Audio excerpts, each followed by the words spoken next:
I sat in that mahogany-paneled room, watching my family divide my grandfather's millions like vultures over a fresh carcass. I had been his sole caretaker. My inheritance? Absolutely nothing.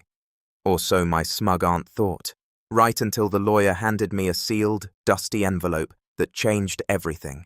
The rain lashed against the floor-to-ceiling windows of Mr. Everett Langford's corner office in downtown Boston, blurring the city skyline into a dreary wash of grey. It felt fitting. The weather perfectly mirrored the heavy, suffocating atmosphere inside the room. We were gathered for the reading of the last will and testament of Elias Winston Beaumont, my grandfather. To the business world, Elias was a titan, a ruthless, self-made magnate who had built a shipping and logistics empire from a single rusty trawler. But to me, he was just Grandpa. Throughout the final years of his life, as his mind began to cloud and his ironclad body betrayed him, I was the only one there.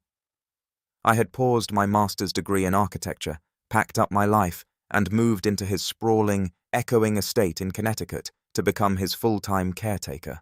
I administered his medications, held his hand through the terrifying twilight hours of his dementia, and listened to his rambling stories of the past. My relatives, however, had treated his illness like an inconvenient delay in their payout. Sitting across from me at the massive conference table was my Aunt Vivian. She was practically vibrating with anticipation, drowning in Chanel No. 5 and wearing a black designer dress that looked more suited for a cocktail party than mourning. Next to her was Uncle Bennett, a man whose entire personality was wrapped up in his hedge fund and his country club membership. He kept checking his platinum Rolex as if his father's will reading was keeping him from a more lucrative appointment. And then there was my cousin Tristan, Vivian's son. Tristan had visited Grandpa exactly twice during that period, both times to ask for loans he never intended to repay. Now, he was scrolling through his phone, likely browsing imported sports cars. Mr. Everett Langford, a man whose stern face looked like it was carved from the same aged wood as his desk, cleared his throat. The rustle of heavy parchment papers silenced the room. "We are gathered today to execute the final wishes of Elias Winston Beaumont," Langford began, his voice dry and devoid of emotion. I swallowed hard, my hands tightly clasped in my lap. I did not care about the billions. I really did not. I just wanted the house. Grandpa and I had spent hours in the sunroom of that old Connecticut estate. He had explicitly told me, time and again during his lucid moments, that the house would be mine. "You are the only one who breathes life into this old mausoleum, Sloane," he used to say.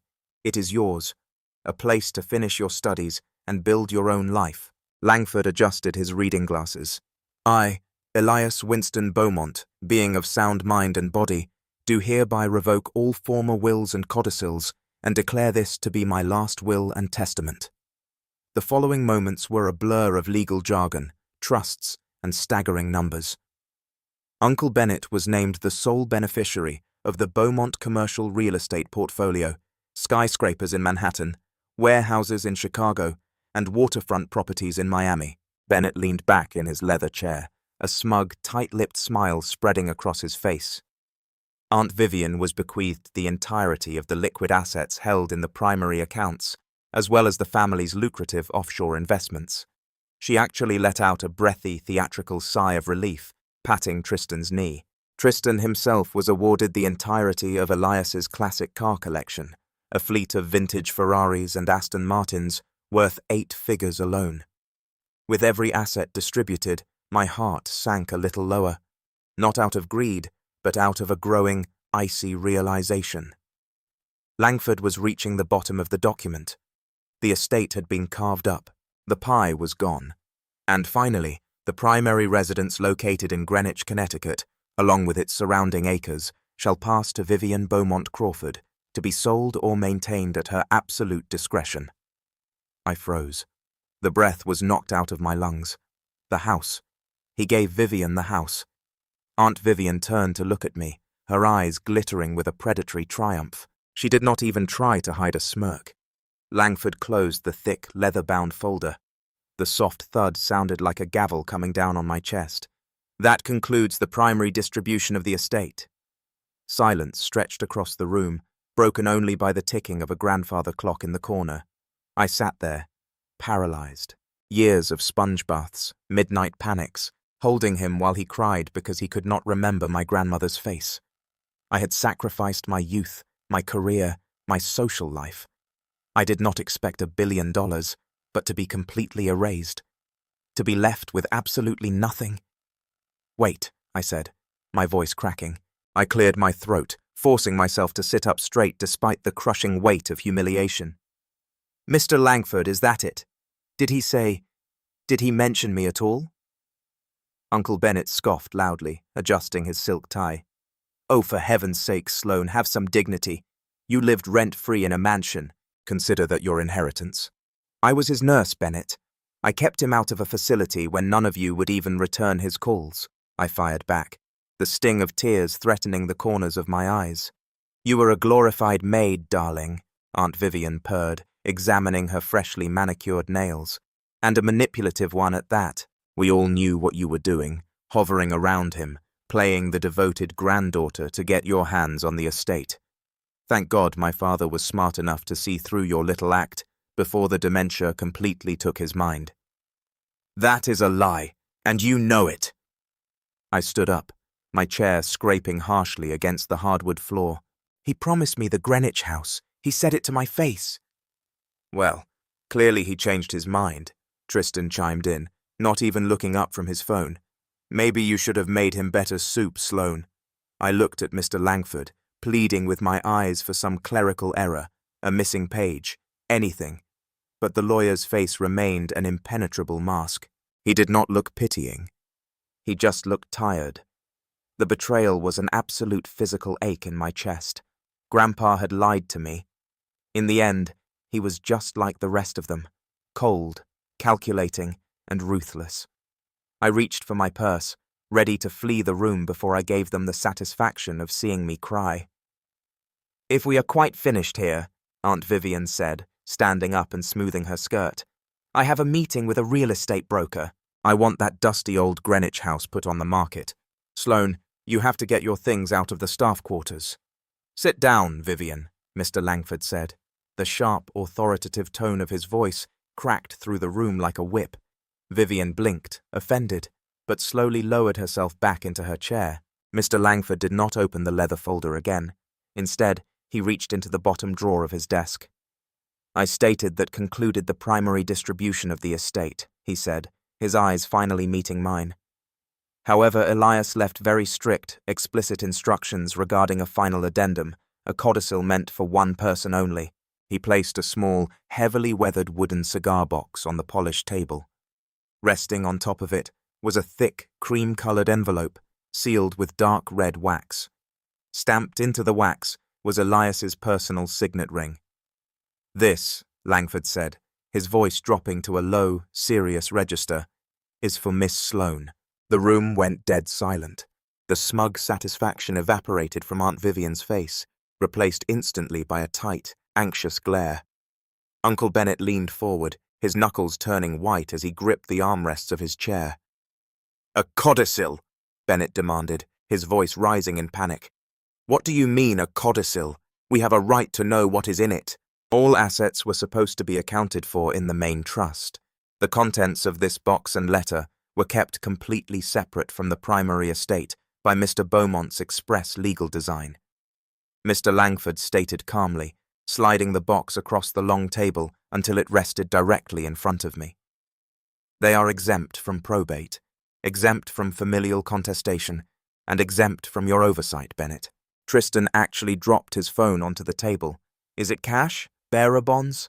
How much is she getting?" My hands trembled as I reached out to touch the old wooden box.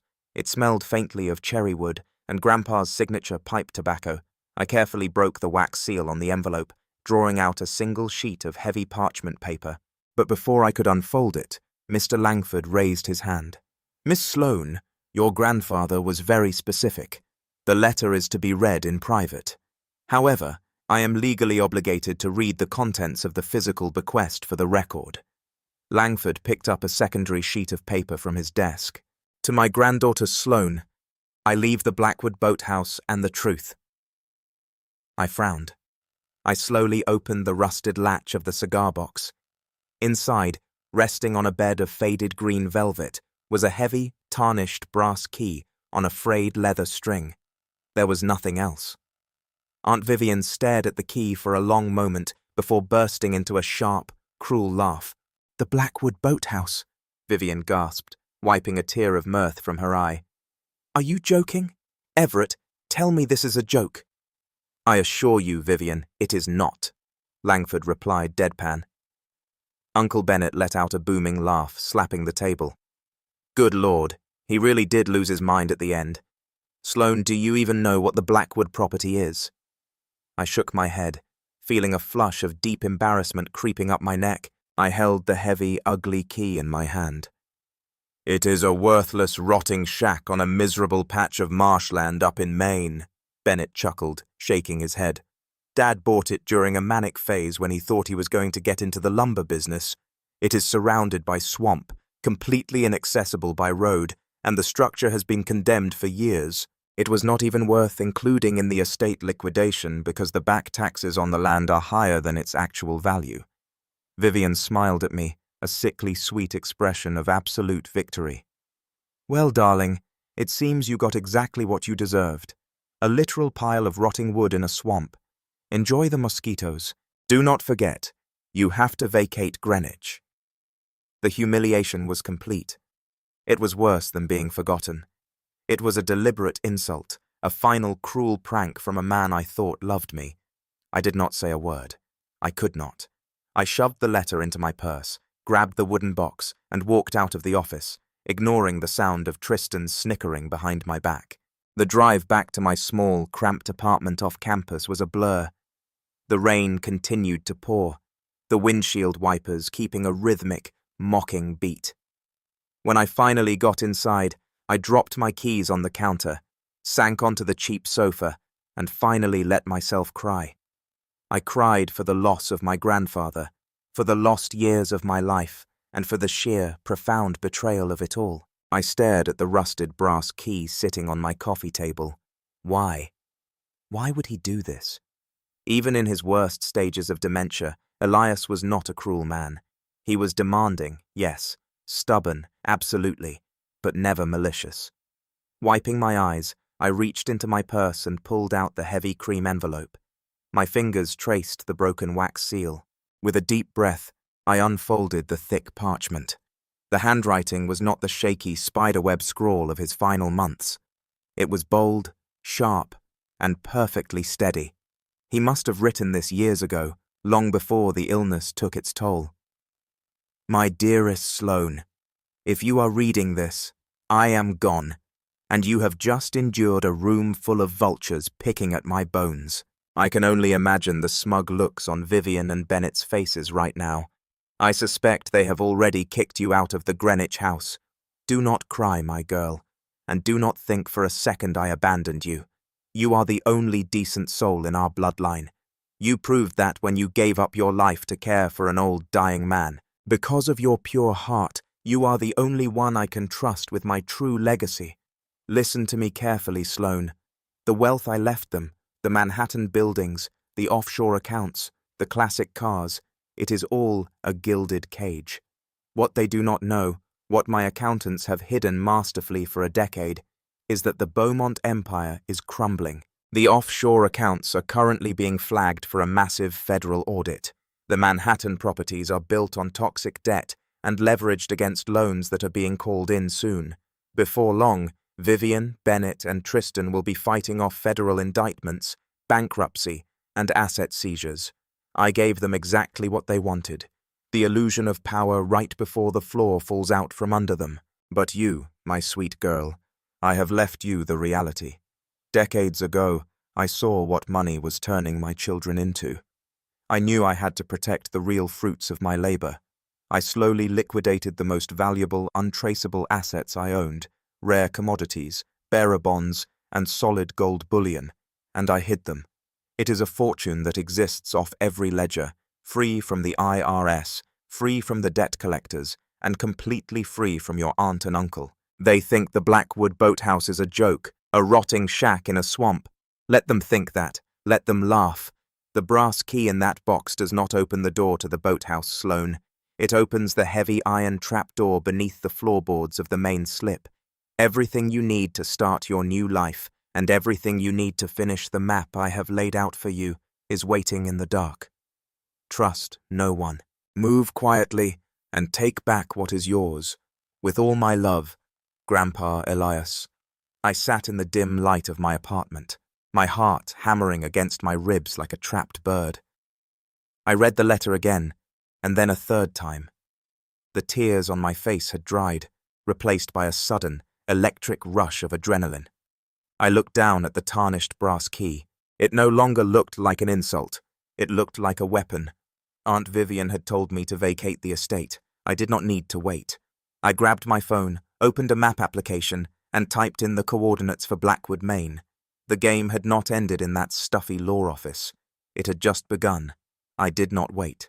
Quickly, my few belongings were packed into the back of my old Subaru, and I was merging onto the highway north, leaving the sprawling Greenwich estate in my rearview mirror. The drive to Maine was a grueling, caffeine-fueled blur of black asphalt and pelting rain. Blackwood was not a town. It was an unincorporated zoning district pinned against the jagged, unforgiving coastline. When I finally arrived, the GPS on my phone simply gave up, displaying my car as a lonely blue dot surrounded by a vast expanse of green marshland.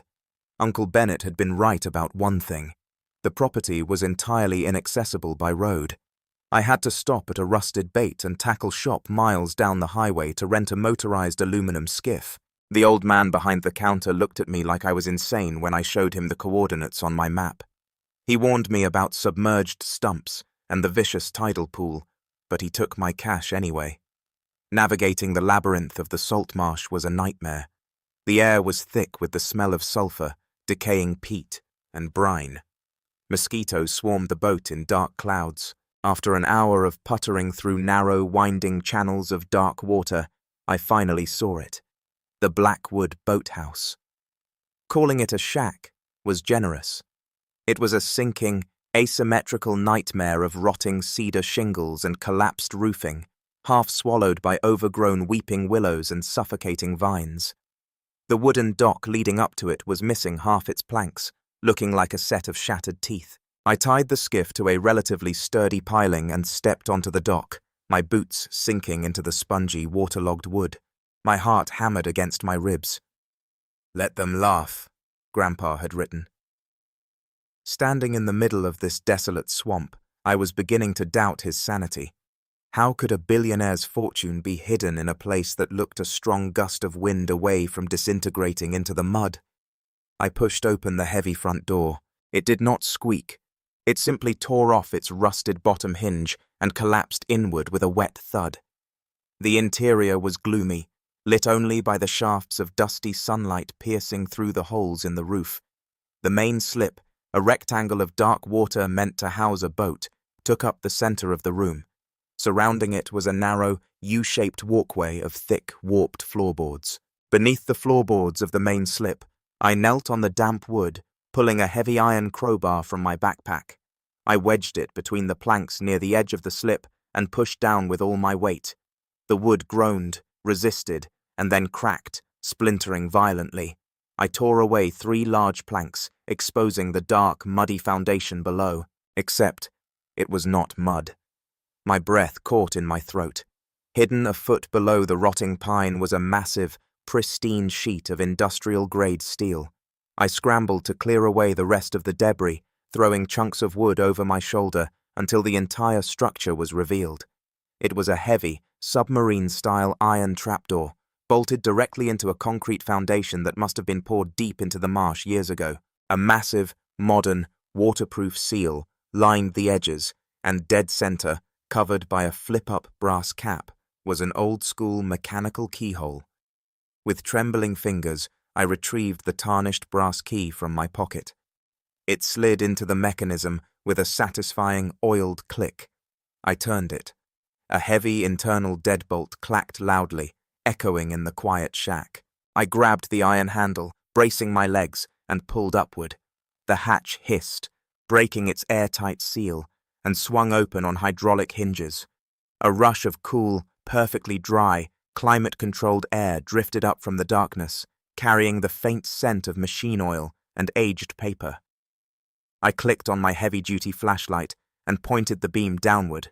A reinforced steel spiral staircase led into the belly of the swamp. I descended carefully. The bunker was small, roughly the size of a walk-in closet, lined entirely with thick concrete and powered by an ambient, silent battery array that cast a dim LED glow. Against the far wall sat three things. First, a stack of heavy olive-drab military surplus crates. Second, a sleek, fireproof safe. And third, a pristine mahogany writing desk with a leather chair. I walked over to the desk. Resting perfectly in the center was a thick leather dossier embossed with the logo of Bank Julius Baer, one of the most exclusive and secretive private banks in Zurich, Switzerland. Next to it was a handwritten note. Sloane, if you are reading this, you had the grit to find it. The crates contain 1,000 ounces of physical gold bullion, Krugerrands and Canadian maples, purchased years ago, completely off the grid. The safe contains bearer bonds that will mature at the end of this year, but the true prize is the dossier. I opened the Julius Baer folder. Inside were account numbers, cryptographic keys, and transfer authorizations, all legally, irrevocably established in the name of a shell corporation, of which I was the sole managing director. The bottom line of the primary account statement made my knees buckle. It was a 9-figure sum. I spent years slowly bleeding my own corrupt empire dry to build this for you, the letter continued. I used my logistics company to pour this bunker under the guise of an environmental testing site. No one knew. Now, take the gold. Hire Brinks Incorporated. I left their elite private client contact card in the safe. Secure the assets. Wire the Swiss funds to a clean American account. Pay the capital gains tax like a respectable citizen. And watch the fireworks. I love you, kid. I collapsed into the leather chair, staring at the unimaginable wealth surrounding me. The sheer, brilliant ruthlessness of Elias Beaumont finally made sense. He had not just protected me, he had armed me. It took some time for Grandpa's prophecy to come true. I had relocated to a quiet, high-security penthouse in Boston. The transition of the assets was stressful, but flawless. A specialized, heavily armed team from Brinks Incorporated had extracted the gold from the Blackwood swamp under the cover of darkness, transferring it to a private vault in Manhattan. The Julius Baer accounts were legitimized by a team of Swiss lawyers. I was quietly, invisibly, one of the wealthiest young women in New England. I did not buy sports cars. I did not throw parties. I quietly re-enrolled in my architecture master's program and watched the financial news. The collapse of the Beaumont Empire was not a slow leak. It was a catastrophic implosion. It started. The financial world was rocked when Uncle Bennett's hedge fund was abruptly raided by the SEC. As Grandpa had predicted, the Manhattan commercial real estate portfolio was built on a foundation of toxic, over-leveraged debt. When the loans were suddenly called in, Bennett could not cover the margins. The bank seized everything. Within weeks, Bennett was facing multiple federal indictments for wire fraud and the misappropriation of investor funds. Aunt Vivian's downfall was even more spectacular. The offshore accounts she had inherited were caught up in a massive international Department of Justice sweep targeting tax evasion. Her assets were frozen overnight. Suddenly, her designer wardrobe and country club memberships could not hide the fact that she was entirely, hopelessly bankrupt. Tristan's fleet of vintage Ferraris was hauled away on flatbed trucks by aggressive repo men, a scene conveniently captured and broadcasted by a local news chopper. They had fought like the vultures over a carcass, entirely unaware that the meat was poisoned. Later, the crown jewel of the estate, the sprawling acres Greenwich mansion, went into foreclosure. Vivian had tried desperately to secure a private buyer, but the federal liens on the property made it impossible. It was handed over to the banks, who immediately partnered with Christie's International Real Estate to auction it off to the highest bidder to recoup their massive losses. The auction was held in a sterile ballroom at a luxury hotel in downtown Manhattan. I walked in wearing a tailored, understated grey suit, taking a seat in the back row. Aunt Vivian was there, sitting near the front. She looked visibly aged. The smug, aristocratic aura she had projected at the lawyer's office had completely evaporated. She looked thin, exhausted, and desperate, watching as her childhood home was about to be sold off to real estate developers to be bulldozed and subdivided. The auctioneer rattled through the opening bids. Several high-profile developers raised their paddles. The price quickly climbed. 22 million, a man in a bespoke suit called out. 22 million to the gentleman in the third row, the auctioneer chanted. Do I hear 23? Going once at 22, going twice. I calmly raised my numbered paddle. 25 million in cash. The entire ballroom went dead silent. Heads snapped around to look at the back row. Aunt Vivian turned, her eyes widening in absolute paralyzing shock as she recognized me. Her mouth opened, but no sound came out. 25 million is bid, the auctioneer said, recovering quickly. Do I hear 26? The developer in the third row scowled, shaking his head and lowered his paddle. Going once, the auctioneer called. Vivian was staring at me, her face pale, her hands shaking violently. I did not smile. I did not gloat. I just held her gaze with the cold, immovable confidence of a true Beaumont. Going twice, sold to the young lady in the back. The gavel slammed down. The echo sounded exactly like Mr. Langford closing the leather folder at the will reading. But this time, I was not the one walking away with nothing. Later that week, I stood on the back patio of the Greenwich house, looking out over the manicured lawns rolling down toward the tree line.